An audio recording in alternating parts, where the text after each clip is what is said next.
I'd like to tell you about the strangest secret in the world.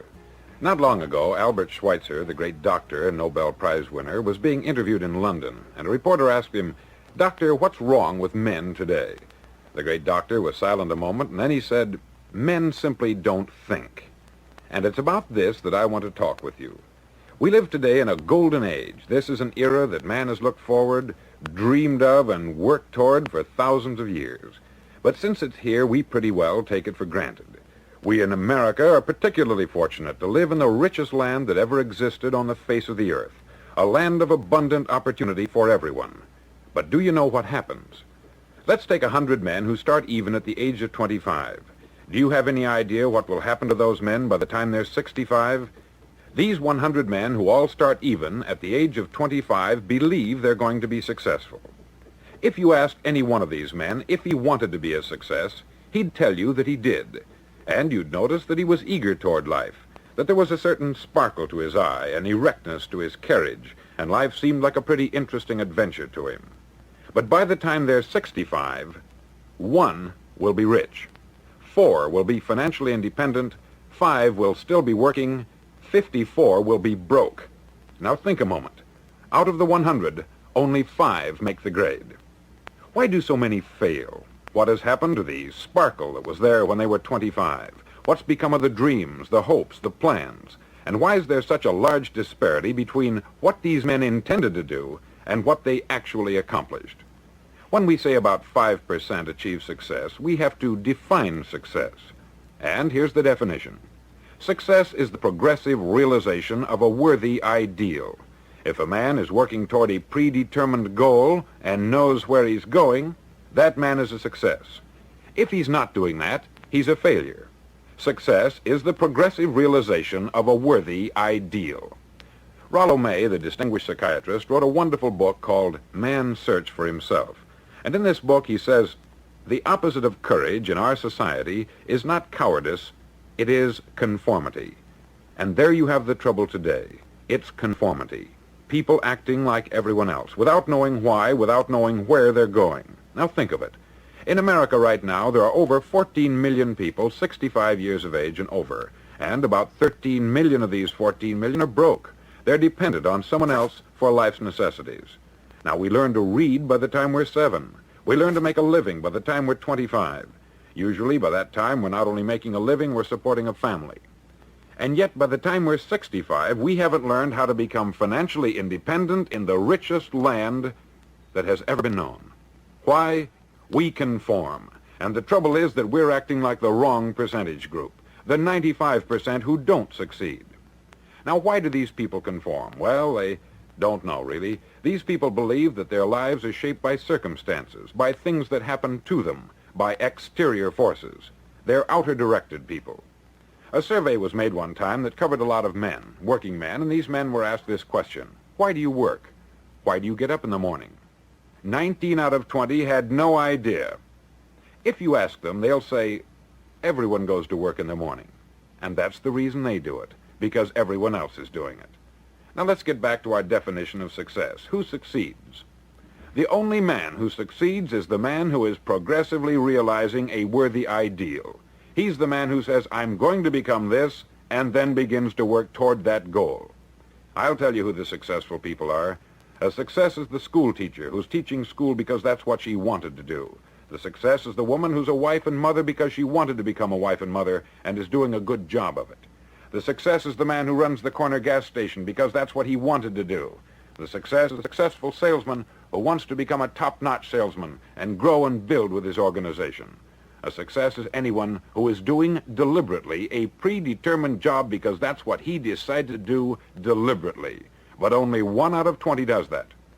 That's why today there isn't really any competition, unless we make it for ourselves. Instead of competing, all we have to do is create. Now, for 20 years, I looked for the key which would determine what would happen to a human being. Was there a key I wanted to know which would make the future a promise that we could foretell to a large extent? Was there a key that would guarantee a person's becoming successful if he only knew about it and knew how to use it? Well, there is such a key, and I've found it. Have you ever wondered why so many men work so hard and honestly without ever achieving anything in particular, and others don't seem to work hard and yet seem to get everything? They have the magic touch. You've heard them say that about someone. Everything he touches turns to gold. And have you ever noticed that a man who becomes successful tends to continue to become successful? And on the other hand, have you noticed how a man who is a failure tends to continue to fail? It's because of goals. Some of us have them, some don't. People with goals succeed because they know where they're going. Now think of a ship leaving a harbor, and think of it with the complete voyage mapped out and planned. The captain and crew know exactly where it's going and how long it will take. It has a definite goal. 9,999 times out of 10,000, it will get to where it started out to get. Now let's take another ship, just like the first, only let's not put a crew on it, or a captain at the helm. Let's give it no aiming point, no goal, no destination. We just start the engines and let it go. I think you'll agree with me that if it gets out of the harbor at all, it will either sink or wind up on some deserted beach a derelict. It can't go any place because it has no destination and no guidance. It's the same with a human being. Take the salesman, for example. There is no other person in the world today with the future of a good salesman. Selling is the world's highest paid profession, if we're good at it and if we know where we're going. Every company needs top-notch salesmen, and they reward those men. The sky is the limit for them. But how many can you find? Someone once said, the human race is fixed, not to prevent the strong from winning, but to prevent the weak from losing. The American economy today can be likened to a convoy in time of war. The entire economy is slowed down to protect its weakest link, just as the convoy had to go at the speed that would permit its slowest vessel to remain in formation.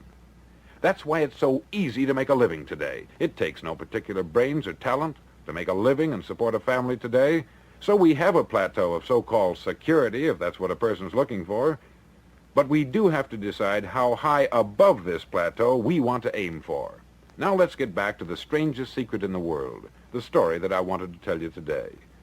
Why do men with goals succeed in life and men without them fail? Well, let me tell you something which, if you really understand it, will alter your life immediately. If you understand completely what I'm going to tell you from this moment on, your life will never be the same again. You'll suddenly find that good luck just seems to be attracted to you. The things you want just seem to fall in line. And from now on, you won't have the problems, the worries, the gnawing lump of anxiety that perhaps you've experienced before. Doubt, fear, well, they'll be things of the past. Here's the key to success and the key to failure. We become what we think about. Now let me say that again. We become what we think about. Throughout all history, the great wise men and teachers, philosophers and prophets have disagreed with one another on many different things. It is only on this one point that they are in complete and unanimous agreement. Listen to what Marcus Aurelius, the great Roman emperor, said. He said, "A man's life is what his thoughts make of it." Disraeli said this, "Everything comes if a man will only wait. I have brought myself by long meditation to the conviction that a human being with a settled purpose must accomplish it, and that nothing can resist a will that will stake even existence for its fulfillment." Ralph Waldo Emerson said this, "A man is what he thinks about all day long." William James said, "The greatest discovery of my generation is that human beings can alter their lives by altering their attitudes of mind." And he also said, "We need only in cold blood act as if the thing in question were real, and it will become infallibly real by growing into such a connection with our life that it will become real. It will become so knit with habit and emotion that our interest in it will be those which characterize belief." He also said this, "If you only care enough for a result, you will almost certainly attain it. If you wish to be rich, you will be rich. If you wish to be learned, you will be learned. If you wish to be good, you will be good. Only you must then really wish these things, and wish them exclusively, and not wish at the same time 100 other incompatible things just as strongly." Dr. Norman Vincent Peale said this, "This is one of the greatest laws in the universe. Fervently do I wish I had discovered it as a very young man. It dawned upon me much later in life, and I've found it to be one of the greatest, if not my greatest discovery outside of my relationship to God. And the great law, briefly and simply stated, is that if you think in negative terms, you'll get negative results. If you think in positive terms, you will achieve positive results. That is the simple fact which is at the basis of an astonishing law of prosperity and success. In 3 words, believe and succeed. William Shakespeare put it this way: our doubts are traitors and make us lose the good we oft might win by fearing to attempt. George Bernard Shaw said, people are always blaming their circumstances for what they are. I don't believe in circumstances. The people who get on in this world are the people who get up and look for the circumstances they want, and if they can't find them, make them. Well, it's pretty apparent, isn't it? And every person who discovered this for a while believed that he was the first one to work it out. We become what we think about. Now, it stands to reason that a person who's thinking about a concrete and worthwhile goal is going to reach it, because that's what he's thinking about. And we become what we think about. Conversely, the man who has no goal, who doesn't know where he's going, and whose thoughts must therefore be thoughts of confusion and anxiety and fear and worry, becomes what he thinks about. His life becomes one of frustration, fear, anxiety, and worry. And if he thinks about nothing, he becomes nothing. Now, how does it work? Why do we become what we think about? Well, I'll tell you how it works as far as we know. Now, to do this, I want to tell you about a situation that parallels the human mind. Suppose a farmer has some land, and it's good, fertile land. Now, the land gives the farmer a choice. He may plant in that land whatever he chooses. The land doesn't care. It's up to the farmer to make the decision. Now, remember, we're comparing the human mind with the land, because the mind, like the land, doesn't care what you plant in it.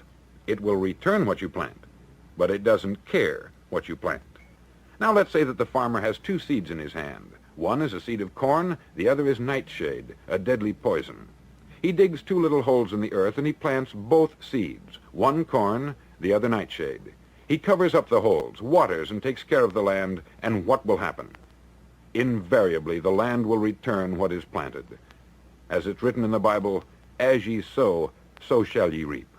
Remember, the land doesn't care. It will return poison in just as wonderful abundance as it will corn. So up come the 2 plants, one corn, one poison. Now, the human mind is far more fertile, far more incredible and mysterious than the land, but it works the same way.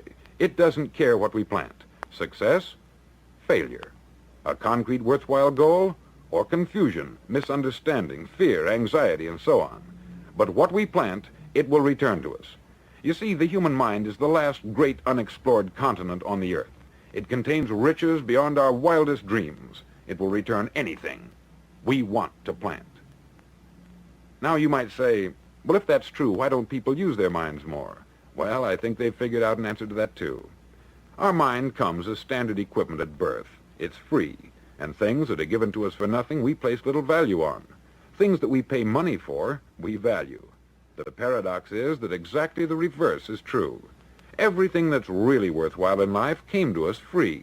Our mind, our soul, our body, our hopes, our dreams, our ambitions, our intelligence, our love of family and children and friends.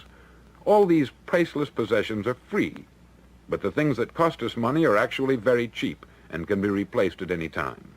A good man can be completely wiped out and make another fortune. He can do that several times. Even if our home burns down, we can rebuild it, but the things we got for nothing, we can never replace. The human mind isn't used merely because we take it for granted. Familiarity breeds contempt. It can do any kind of job we assign to it, but generally speaking, we use it for little jobs instead of big, important ones. Universities prove that most of us are operating on about 10% of our abilities. Decide now, what is it you want? Plant your goal in your mind. It's the most important decision you'll ever make in your entire life. Do you want to be an outstanding salesman, a better worker at your particular job? Do you want to go places in your company, in your community? All you've got to do is plant that seed in your mind. Care for it. Work steadily toward your goal, and it will become a reality. It not only will, there's no way that it cannot. You see, that is a law, like the laws of Sir Isaac Newton, the laws of gravity. If you get on top of a building and jump off, you'll always go down. You'll never go up. And it's the same with all the other laws of nature. They always work. They're inflexible.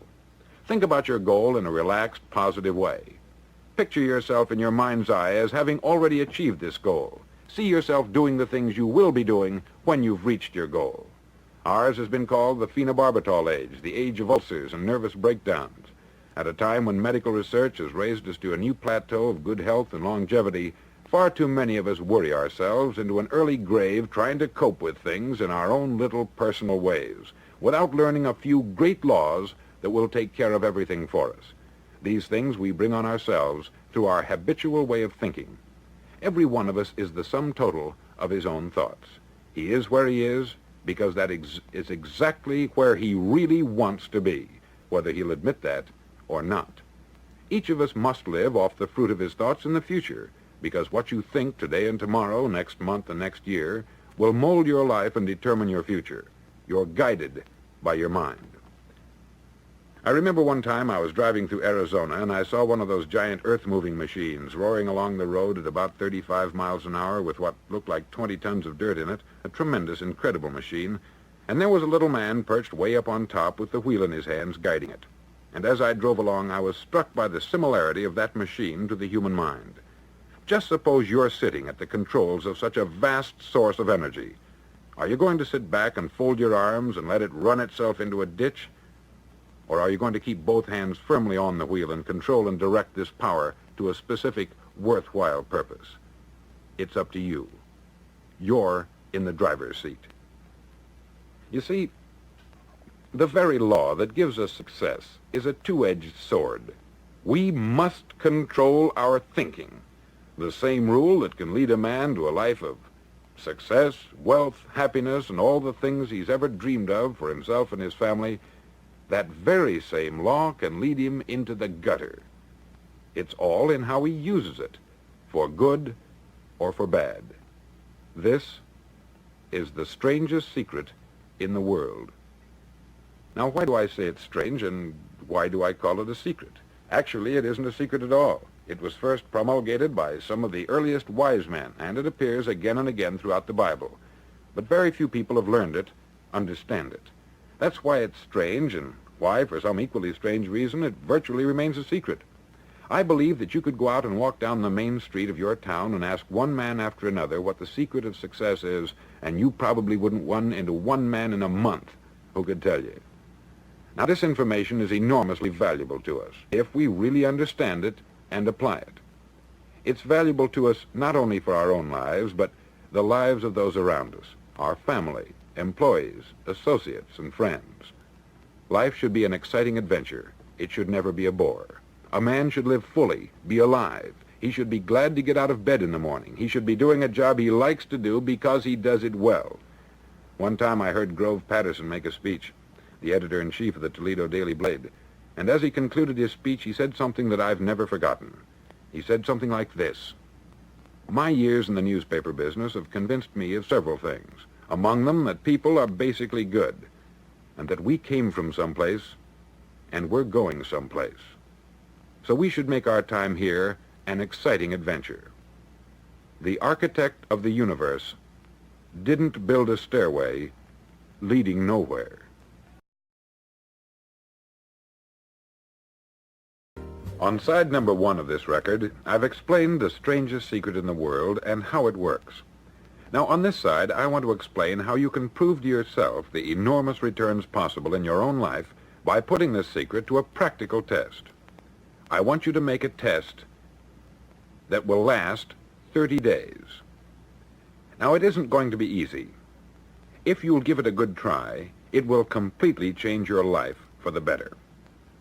Back in the 17th century, Sir Isaac Newton, the English mathematician and natural philosopher, gave us some natural laws of physics which apply as much to human beings as they do to the movement of bodies in the universe.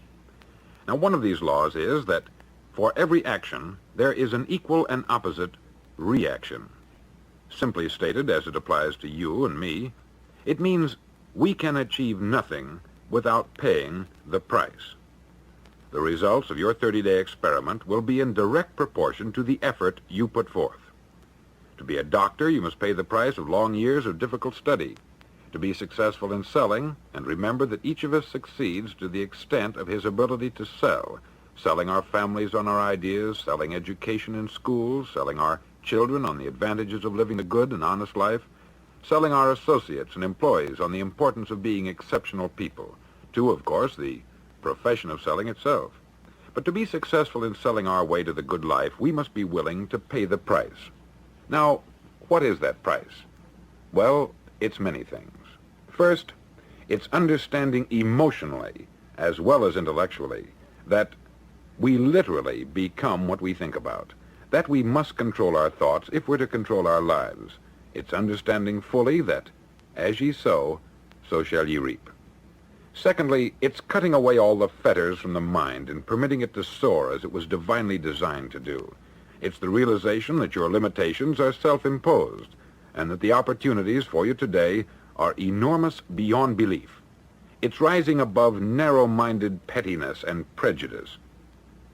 Thirdly, to use all your courage to force yourself to think positively on your own problem, to set a definite and clearly defined goal for yourself, to let your marvelous mind think about your goal from all possible angles, to let your imagination speculate freely upon many different possible solutions, to refuse to believe there are any circumstances sufficiently strong to defeat you in the accomplishment of your purpose, to act promptly and decisively when your course is clear, and to keep constantly aware of the fact that you are, at this moment, standing in the middle of your own acre of diamonds, as Russell Conwell used to point out. Fourth, save at least 10% of what you earn. It's also remembering that no matter what your present job, it has enormous possibilities if you're willing to pay the price. Now let's just go over the important points in the price each of us must pay to achieve the wonderful life that can be ours. It is, of course, worth any price. 1, you will become what you think about. 2, remember the word imagination. Let your mind soar. 3, courage. Concentrate on your goal every day. 4, save 10% of what you earn. And action. Ideas are worthless unless we act on them. Now I'll try to outline the 30-day test I want you to make. Now keep in mind that you have nothing to lose by making this test and everything you could possibly want to gain. There are 2 things that may be said of everyone. Each of us wants something, and each of us is afraid of something. I want you to write on a card what it is you want more than anything else. It may be more money. Perhaps you'd like to double your income or make a specific amount of money. It may be a beautiful home. It may be success at your job. It may be a particular position in life. It could be a more harmonious family. Each of us wants something. Write down on your card specifically what it is that you want. Make sure it's a single goal and clearly defined. You needn't show it to anyone, but carry it with you so that you can look at it several times a day. Think about it in a cheerful, relaxed, positive way each morning when you get up, and immediately you have something to work for, something to get out of bed for, something to live for. Look at it every chance you get during the day and just before going to bed at night. As you look at it, remember that you must become what you think about, and since you're thinking about your goal, you realize that soon it will be yours. In fact, it's yours really the moment you write it down and begin to think about it. Look at the abundance all around you as you go about your daily business. You have as much right to this abundance as any other living creature. It's yours for the asking. Now we come to the difficult part. Difficult because it means the formation of what is probably a brand new habit, and new habits are not easily formed. Once formed, however, it'll follow you for the rest of your life. Stop thinking about what it is you fear. Each time a fearful or negative thought comes into your consciousness, replace it with a mental picture of your positive and worthwhile goal. There will come times when you will feel like giving up. It's easier for a human being to think negatively than positively. That's why only 5% is successful. You must begin now to place yourself in that group. For 30 days, you must take control of your mind. It will think only about what you permit it to think. Each day for this 30-day test, do more than you have to do. In addition to maintaining a cheerful, positive outlook, give of yourself more than you've ever done before. Do this knowing that your returns in life must be in direct proportion to what you give. The moment you decide on a goal to work toward, you're immediately a successful person. You're then in that rare and successful category of people who know where they're going. Out of every 100 people, you belong to the top 5. Don't concern yourself too much with how you're going to achieve your goal. Leave that completely to a power greater than yourself. All you have to do is know where you're going. The answers will come to you of their own accord. Remember these words from the Sermon on the Mount, and remember them well. Keep them constantly before you this month of your test. Ask, and it shall be given you. Seek, and ye shall find. Knock, and it shall be opened unto you. For every one that asketh receiveth, and he that seeketh findeth, and to him that knocketh it shall be opened. It's as marvelous and as simple as that. In fact, it's so simple that in our seemingly complicated world it's difficult for an adult to understand that all he needs is a purpose and faith. For 30 days, do your best. If you're a salesman, go at it as you've never done before, not in hectic fashion, but with the calm, cheerful assurance that time well spent will give you the abundance in return you deserve and want. If you're a homemaker, devote your 30-day test to complete giving of yourself without thinking about receiving anything in return, and you will be amazed at the difference it makes in your life. No matter what your job, do it as you've never done it before for 30 days.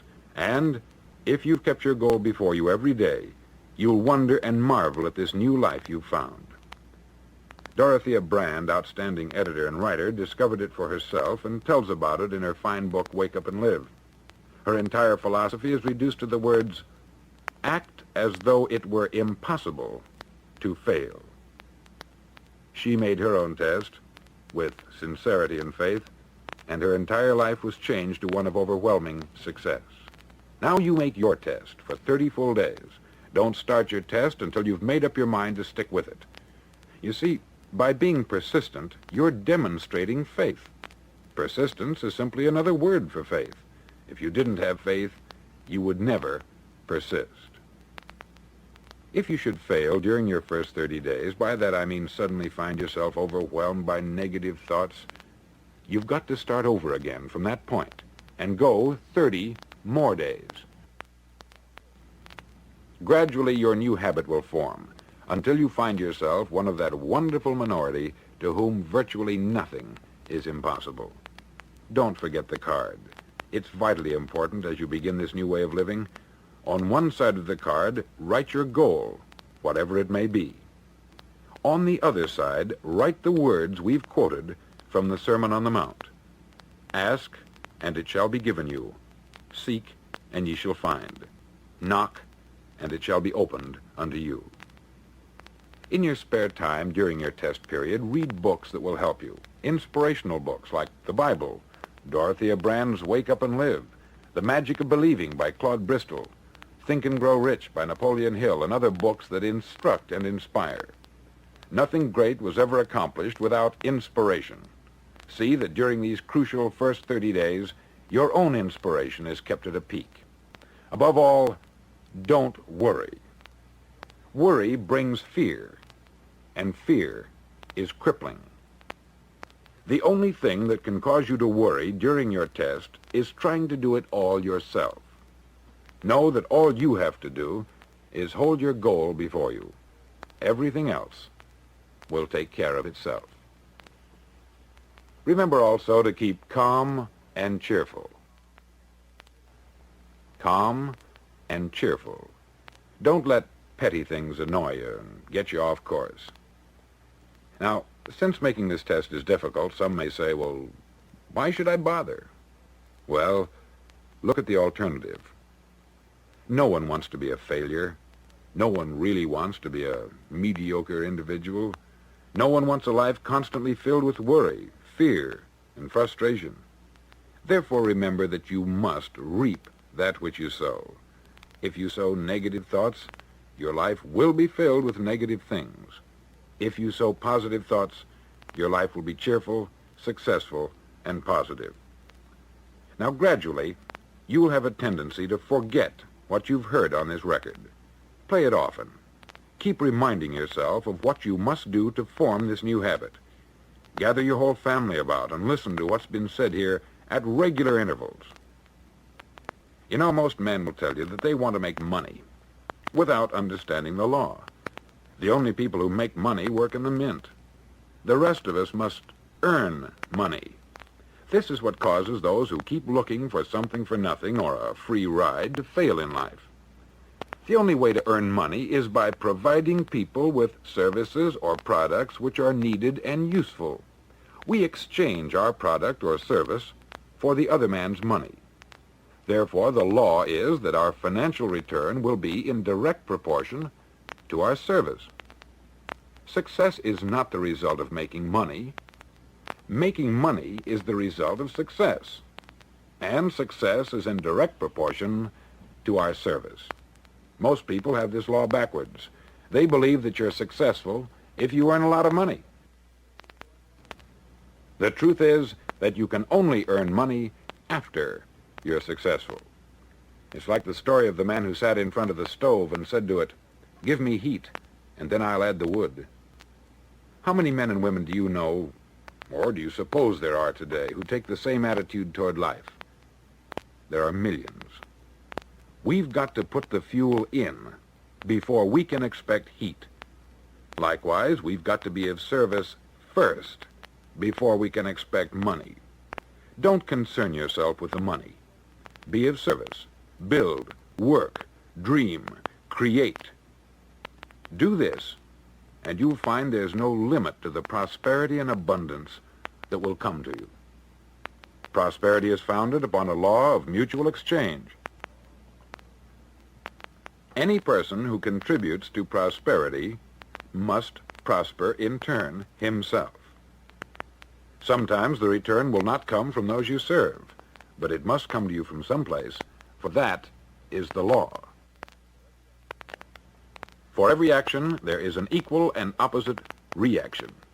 As you go daily through your 30-day test period, remember that your success will always be measured by the quality and quantity of service you render, and money is a yardstick for measuring this service.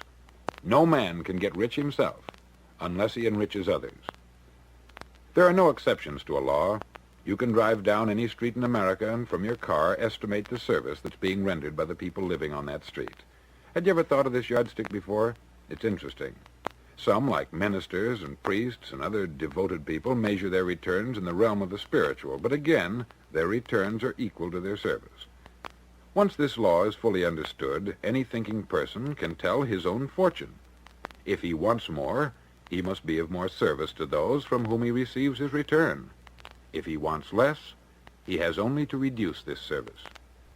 This is the price you must pay for what you want.